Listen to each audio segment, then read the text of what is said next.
My name is Tanmay, and I believe that in education lies the very essence of life, with all its myriad shades and hues. I wish to defend my previous teammates and my side of the house by stating that the other part of the house has been raising illegitimate concern and has been wrongly scrutinizing three key points about the belief of the house. I would like to clarify my statement by rebutting with strong arguments about why education should be free, why it should be compulsory, and why it should be for all.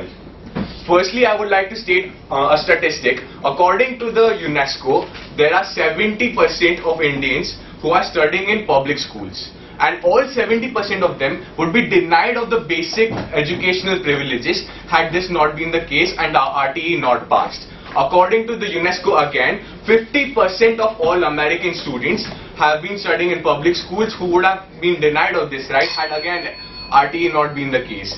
Therefore, I would like to state that education should be made compulsory. Secondly, I move on to the fact that why it should become compulsory. Ladies and gentlemen, I would like to start with an example. India is a country which is not alien to the concept of child labor. This is an issue that has not been raised in this debate. According to the status of the HRD minister, in 2008, before the RTE was passed, there were 80 lakh students who were engaged in child labor. After the RTE was passed and education was made free, the number went down to 40 lakhs. And in my opinion, if education is made compulsory, this number may go down to zero as well. Thirdly, I would like to state why it should become free for all. Sir, you stated that thing about child labor. If in the place of laws that prevented child labor still happened, what is to say that when you make education compulsory, a child is not sent to school? I'll answer your question with this example of psychology. Someone had pointed out that an earning hand is better than a learning hand. I say that a skilled hand is better than an unskilled hand. Therefore, if the parents realize the potential of education, they would start sending their children to school as well. Denied. So thirdly, I would like to state that why it should be free for all. Because in a society, it is very important to maintain the societal cohesion. If every student gets the same basic amenities, then they will be having the same uniformity in them. Therefore, I would like to state that it will increase social cohesion, increase equality. This is why we wear uniforms in schools. Therefore, it should become free and compulsory for all, because it would lead to mutual understanding as well. Now I put forward my arguments. In the future, we all know that technology is going to play a huge role.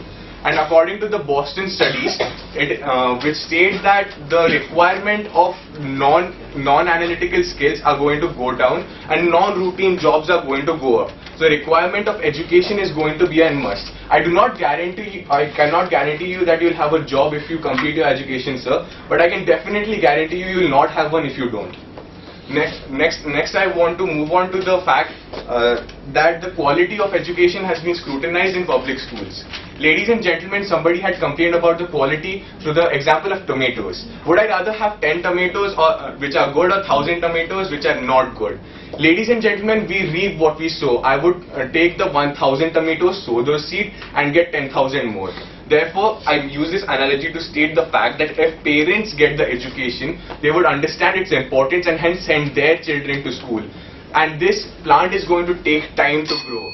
We'll get the fruit only after we sow it. Therefore, I would like to state that we must focus on these points, and I wish I have defended my previous teammates and my house.